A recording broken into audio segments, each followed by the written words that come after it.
Hello hi everyone. आज हम लोग चेक करेंगे ज्ञान जरा अटके की video. Why Qatar court drops death penalty for 8 Indians.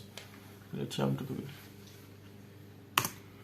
हाँ तो भैया मेरे हिसाब से खबर तो आप लोगों ने सुनी ली होगी, और अगर नहीं सुनी तो इस वक्त मार्केट में सबसे बड़ी और अच्छी खबर ये है कि 26 अक्टूबर 2023 के दिन इंडियन नेवी के 8 रिटायर्ड ऑफिसर्स जो कि ओमान की एक कंपनी के बिहाफ पे कतर के अंदर कतर की आर्मी को सम काइंड ऑफ ट्रेनिंग देने का काम कर रहे थे, उनके ऊपर कतर के अंदर इजराइल के लिए जासूसी करने का इल्जाम लगा के उन 8 नेवल ऑफिसर्स को वो जो सजाए मौत दी गई थी, जिसके बाद ऑलमोस्ट हर कोई कहना तो खैर यहाँ पे गलत होगा, क्योंकि भारत के अंदर बैठा हुआ एक धड़ा ऐसा भी था जो कि ये चाह रहा था कि उन 8 ऑफिसर्स का एग्जीक्यूशन हो जाए, ताकि वो लोग हाथ पैर मुंह जो कुछ भी उनके पास है सब धो धा के भारत सरकार के पीछे पड़ जाए कि भैया कहाँ गया 56 इंच का सीना, क्या हुआ। खैर जो कुछ भी हो, लेकिन खबर यह है कि वो 8 ऑफिसर्स जिन्हें के मौत की सजा दी गई थी कतर के अंदर, अब कतर की दूसरी अदालत ने उनकी उस मौत की सजा को खत्म करते हुए उन्हें जेल में रखने की जो सजा होती है, जैसे कि उम्र कैद हो गई या फिर 10 साल 5 साल 1 साल 6 महीना। अब क्या है कि ये कितने टाइम की सजा है ये कंफर्म नहीं है, लेकिन ये कंफर्म है कि मौत की सजा खत्म हो गई और अब जेल में जो सजा मिलती है कैदी के तौर पे रहने की, वो सजा दी जाएगी। सो ये ना सिर्फ एक बहुत बड़ा अचीवमेंट है, बल्कि इन नेवल ऑफिसर्स की वो जो फैमिलीज हैं उनके लिए मेरे हिसाब से राहत लेने वाली बात है, क्योंकि ऑल ऑफ द सडन आपको पता चले कि भैया आपकी फैमिली का बंदा जो कि अपने परिवार को पालने के लिए रोजगार ढूंढने के मकसद से बाहर गया था, उसे सजाए मौत की सजा हो गई है, तो फिर उस फैमिली के ऊपर क्या गुजरेगी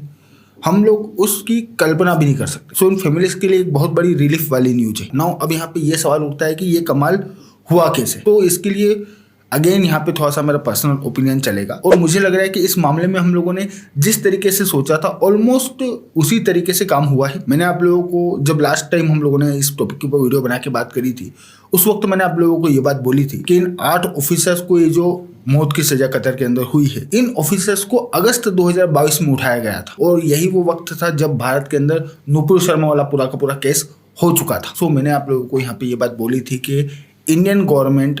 जिन लोगों ने नुपुर शर्मा को टारगेट किया उन लोगों के खिलाफ कड़ी कार्रवाई ना कर सके, उस मकसद के साथ में इन 8 लोगों को उठाया गया। ये मैंने उस वक्त आप लोगों को बोला था, और अभी भी मैं पूरी तरीके से इस बात के ऊपर कायम, क्योंकि जिस तरीके से डेट्स अलाइन हो रही है मुझे लगता है कि ये कांड इसी मकसद के साथ में हुआ था। सो ऑब्वियस सी बात है उस वक्त इंडियन गवर्नमेंट कार्रवाई नहीं कर पाई, और इंडियन गवर्नमेंट एक लंबे समय तक कार्रवाई ना कर पाए, इसी मकसद के साथ इन लोगों को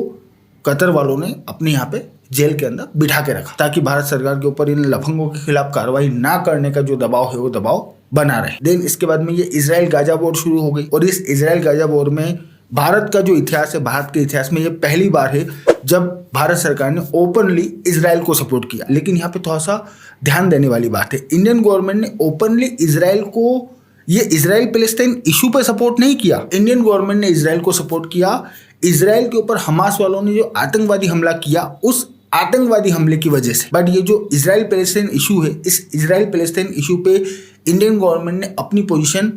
उसी वक्त क्लियर कर दी थी, ये कहते हुए कि भैया इजराइल पैलेस्टाइन इशू को लेके वो जो 2 स्टेट सॉल्यूशन वाला भारत का पुराना स्टैंड है, भारत सरकार अभी भी उसी स्टैंड को फॉलो करती है। सो ये पोजीशन मेरे हिसाब से क्लियर थी। लेकिन ये जो ग्रुप है, अच्छा अब यहाँ पे आप लोगों को थोड़ा सा इस ग्रुप के बारे में भी समझने की जरूरत है। पैलेस्टाइन के नाम पे अगर हम लोग बात करें तो ऑन पेपर ये जो पूरा का पूरा मिडिल ईस्ट है ये एकजुट होके पैलेस्टाइन के लोगों के साथ में खड़ा है, लेकिन इन रियलिटी ये जो मिडिल ईस्ट है ये इस इजराइल पैलेस्टाइन इशू के ऊपर 2 भागों में बटा हुआ है। एक ब्लॉक है सऊदी अरेबिया वाला ब्लॉक और दूसरा ब्लॉक है ईरान वाला ब्लॉक। सो ये जो सऊदी अरेबिया वाला ब्लॉक है, इस ब्लॉक को इस वक्त गाजा के अंदर ये जो इजराइल हमास वॉर हो रही है,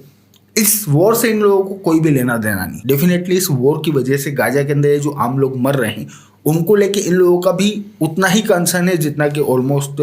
हर सेंसिबल पर्सन का होगा। लेकिन गाजा के अंदर ये जो हमास वाले इजराइल वालों से लड़ रहे हैं, इन हमास वालों से सऊदी अरेबिया वाले इस ग्रुप को ढेले भर की सिंपैथी भी नहीं। ये लोग तो लिटरली चाह रहे हैं कि निपटे और काम खत्म हो। बट ये जो ईरान वाला ग्रुप है जिसके अंदर ये कतर भी आता है, इनकी प्रायोरिटी अगर मैं पूरी ईमानदारी से बात करूँ तो पैलेस्टाइन के लोग नहीं है, इनकी जो प्रायोरिटी है वो है हमास वाले। लेकिन 7 अक्टूबर 2023 के दिन हमास वालों ने इजराइल के ऊपर वो जो आतंकवादी हमला किया, उस हमले की वजह से ये जो ईरान वाला ग्रुप है, इस ईरान वाले ग्रुप के लिए हमास वालों के लिए ग्लोबल लेवल पे सपोर्ट जुटाना बहुत ज्यादा मुश्किल हो गया था। प्लस क्योंकि इस पूरे के पूरे मुद्दे पे अमेरिका पूरी तरीके से इजराइल के साथ में खड़ा है, इस वजह से ये बात तो क्लियर है कि यूनाइटेड नेशन की जो सिक्योरिटी काउंसिल है, सिक्योरिटी काउंसिल कुछ भी नहीं कर पाएगी, क्योंकि अमेरिका हर बार वहां पे वीटो का यूज करेगा। तो अब बचा क्या? तो भैया बचा यूनाइटेड नेशन की जनरल असेंबली। और सपोर्ट भी ये जो बड़ी बड़ी रेपुटेटेड कंट्रीज है, उन कंट्रीज से तो एटलीस्ट इन लोगों को सपोर्ट चाहिए ही था, और उन रेपुटेटेड कंट्रीज में इंडिया भी आता है। सो इंडिया से इन लोगों को सपोर्ट चाहिए था। लेकिन भारत की जो मौजूदा गवर्नमेंट है, अब यहाँ पे आप लोगों को थोड़ा सा ये बात समझने की जरूरत है। अगर हम लोग पिछले 9 साल से इस भारत की मौजूदा गवर्नमेंट का ग्लोबल लेवल पे जो स्टैंड है, उस स्टैंड को देखें, तो इन लोगों का यहाँ पे क्लियर कट स्टैंड हम लोगों को देखने को मिलता है कि भैया भारत जो है वो किसी भी फॉर्म में आतंकवाद को सपोर्ट नहीं करेगा। और इसी बेसिस पे हम लोग अदर कंट्रीज को भी ये फोर्स करते हुए बोल रहे हैं कि भैया आप लोग भी किसी भी फॉर्म के आतंकवाद को सपोर्ट मत करो। तो अब हम जब दूसरी कंट्रीज से ये एक्सपेक्ट कर रहे हैं, तो फिर ऑब्वियस सी बात है हम लोगों को तो एटलीस्ट ये सबसे पहले इंप्लीमेंट करना पड़ेगा ना। सो ये वो मेन रीजन है जिसकी वजह से 7 अक्टूबर को जब हमास वालों ने इजराइल के ऊपर आतंकवादी हमला किया, तो उसके इमीडिएट बाद सिर्फ और सिर्फ इस आतंकवादी हमले की वजह से भारत सरकार ने इजराइल को फुल और ओपन सपोर्ट दिया। और यही वो मेन कारण है जिसकी वजह से अब इस पर्टिकुलर मुद्दे पे इंडिया का जो सपोर्ट है वो हासिल करना इन कंट्रीज के लिए, मतलब कि जो ईरान वाला ग्रुप है, इस ग्रुप के लिए बहुत ज़्यादा मुश्किल हो गया था। क्योंकि अगर ये लोग यूनाइटेड नेशन में कोई भी रेजोल्यूशन लेके आते इजराइल को क्रिटिसाइज करते हुए या फिर यहाँ पे युद्ध विराम की डिमांड करते हुए, तो क्योंकि ये आतंकवादी हमला था और क्योंकि इस आतंकवादी हमले के खिलाफ इजराइल कार्रवाई कर रहा था, इस वजह से इंडियन गवर्नमेंट या तो उस रेजोल्यूशन पे इजराइल को सपोर्ट करती या फिर एब्सटेंड कर देती। बट इन लोगों को हर हाल में सपोर्ट चाहिए था। सो ईरान की जो लीडरशिप है, उस लीडरशिप की कतर वालों से बात हुई होगी और कतर वालों ने बोला होगा कि भैया अपने पास इंडियन नेवी के 8 ऑफिसर्स ऑलरेडी जेल में बैठे हैं, जिनकी गिरफ्तारी का दबाव इंडियन गवर्नमेंट के ऊपर काम भी कर रहा है। भाई तभी तो नुपुर शर्मा वाले केस के बाद में हम लोगों को इंडिया में नुपुर शर्मा के ऊपर तो कार्रवाई देखने को मिली, लेकिन उसके अगेंस्ट में, मतलब उन लोगों ने जिन्होंने वीडियोस काट काट के सोशल मीडिया पे डाले थे, जिन्होंने पूरी साजिश रची थी, उन लोगों के खिलाफ हम लोगों को कोई भी मेजर कार्रवाई देखने को नहीं मिली। सो इंडियन गवर्नमेंट के ऊपर इन 8 ऑफिसर्स की गिरफ्तारी के दबाव ने काम किया था। अच्छा, वैसे यहाँ आप लोगों को ये बात भी पता होना चाहिए कि कतर की गवर्नमेंट ने इंडिया के सिटीजन्स को जेल में डाल दिया और उसकी वजह से इंडियन गवर्नमेंट के ऊपर दबाव आया। ये बात गलत है। इंडियन गवर्नमेंट के ऊपर दबाव इस वजह से आया क्योंकि ये जो 8 लोग कतर ने गिरफ्तार किए थे, ये इंडियन नेवी के ना सिर्फ रिटायर्ड ऑफिसर्स थे, बल्कि इनमें से कुछ ऑफिसर्स तो हाईली डेकोरेटेड ऑफिसर्स हैं, जिन्हें कि इंडियन आर्मी के अंदर अवार्ड मिल चुके हैं। सो इस वजह से इंडियन गवर्नमेंट दबाव में थी। अगेन हम लोग इसके आगे बात करें उससे पहले मैं यहाँ पे ये बात साफ साफ क्लियर कर दूं कि इवेंट्स सारे के सारे सही हैं, लेकिन ये जो इवेंट्स कनेक्ट हो रहे हैं ये शुद्ध रूप से मेरा पर्सनल ओपिनियन है। नाउ अब क्योंकि इन 8 ऑफिसर्स की गिरफ्तारी का दबाव इंडियन गवर्नमेंट के ऊपर काम कर रहा था, इस वजह से कतर वालों ने सोचा होगा कि भैया इन्हीं को यूज कर लेते हैं। और फिर इन लोगों ने ऑल ऑफ द सडन बिना किसी इन्वेस्टिगेशन, बिना कोई अदालती कार्रवाई, बिना इन लोगों को खुद को डिफेंड करने का मौका दिए 26 अक्टूबर 2023 के दिन इन लोगों को कतर के अंदर इजराइल के लिए जासूसी करने के इल्जाम में मौत की सजा सुना दी। और क्योंकि इजराइल का नाम लेके इन लोगों ने इल्जाम लगाया, इस वजह से मिडिल ईस्ट में हमारा जितना भी इन्फ्लुएंस है वो इन्फ्लुएंस अपने आप न्यूट्रल हो गया, क्योंकि ऑलरेडी इस वक्त इजराइल और हमास के बीच में वॉर चल रही है। और ऐसे समय पे जब मिडिल ईस्ट के अंदर पागलपन अपने चरम पे, आपको इस टाइप के केस में कोई भी सपोर्ट नहीं करने वाला जिसमें आपके लोगों के ऊपर इजराइल के लिए जासूसी करने का इल्जाम लगा हो। सो हमारा जो इन्फ्लुएंस था वो पूरी तरीके से न्यूट्रल हो गया। प्लस क्योंकि ये कार्रवाई कतर की ओर से की गई, इस वजह से हम लोग कतर के ऊपर इकोनॉमिक दबाव भी नहीं डाल सकते थे, क्योंकि जो प्रोडक्ट हम लोग कतर से इंपोर्ट करते हैं, कतर से ज्यादा उस प्रोडक्ट की जरूरत हम लोगों को है। प्लस हमारे जो लोग कतर के अंदर काम कर रहे हैं, यहाँ पे भी कतर से ज्यादा हम लोगों को जरूरत है कि हमारे लोग वहां पे काम करें। तो भले ही कितनी भी बड़ी बड़ी बातें कर लो, लेकिन रियलिटी ये है कि कतर के ऊपर हमारा इकोनॉमिक इन्फ्लुएंस बिल्कुल भी नहीं था। होता तो कतर वाले करने की हिम्मत ही नहीं दिखाते। देन उसके बाद में जैसे जैसे समय बीता और जैसे जैसे यूनाइटेड नेशन के अंदर इस पूरे के पूरे मुद्दे पे वोटिंग हुई जनरल असेंबली में, हम लोगों को इंडिया के जितने भी वोट्स हैं, सिर्फ एक वो रेजोल्यूशन जिसके ऊपर इस मुद्दे के होने के इमीडिएट बाद वोटिंग हुई थी, उस रेजोल्यूशन को अगर हम लोग छोड़ दें तो उसके बाद से लेकर आज तक जितने भी रेजोल्यूशन पे वोटिंग हुई है, सारी ही वोटिंग हम लोगों ने एक तरह से यहाँ पे कह सकते हैं कि इजराइल के अगेंस्ट में करी है। जिससे अगेन मेरे हिसाब से यहाँ पे ये बात क्लियर हो जाती है कि कतर के ऊपर हमारा कोई भी इन्फ्लुएंस नहीं है। भाई इन्फ्लुएंस होता तो वोटिंग करनी ही नहीं पड़ती इजराइल के अगेंस्ट में जाके। ईरान वाले जो चाह रहे थे उन्होंने कतर के रास्ते मनवा लिया। नाउ अब यहाँ पे ये सवाल खड़ा होता है कि जो मौत की सजा है, ये सजा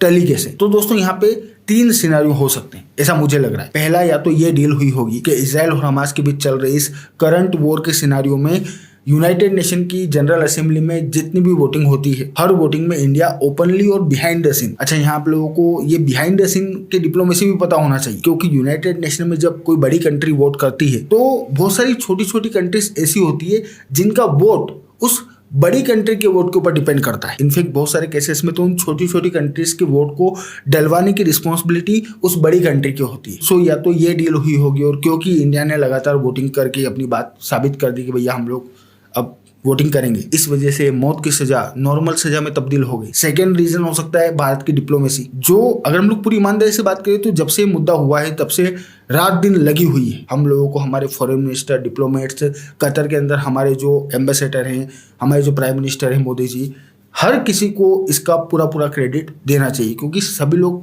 लगातार मेहनत कर रहे थे उन 8 लोगों की फांसी को रुकवाने के लिए। सो ये हो सकता है कि ग्लोबल लेवल पे आज की तारीख में इंडिया का जो इन्फ्लुएंस है, उस इन्फ्लुएंस की मदद से कतर के ऊपर दबाव डलवा के ये सजा चेंज करवाई, क्योंकि इसी दौर में हम लोगों को हमारे जो नेशनल सिक्योरिटी एडवाइजर हैं यानी कि अजीत डोभाल साहब, उनका ईरान का दौरा भी देखने को मिला। So maybe possible diplomatic pressure ने काम किया हो। लेकिन यहाँ पे एक तीसरा एंगल भी है, और मुझे लग रहा है कि ये जो एंगल है, इसी एंगल ने शॉर्ट काम किया है, और सिर्फ इसी एंगल की वजह से ये 8 लोगों की जो मौत की सजा है, ये सजा टली है। और वो एंगल है हाल ही में अरब सागर के अंदर इंडिया के शिप्स के ऊपर ये जो 2 ड्रोन अटैक हुए,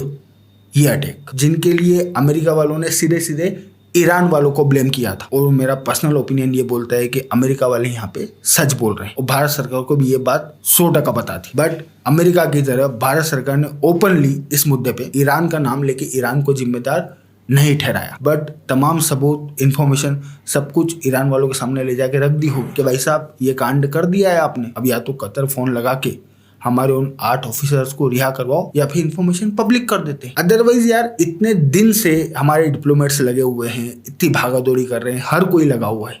कोई भी हम लोगों को यहाँ पे अपडेट देखने को नहीं मिला। और अभी सिर्फ पिछले सप्ताह हमारे शिप्स के ऊपर हमला हुआ, जिसके पीछे सीधे सीधे ईरान का नाम आया, और कतर की अदालत ने ये जो सजाए मौत थी, इस सजाए मौत को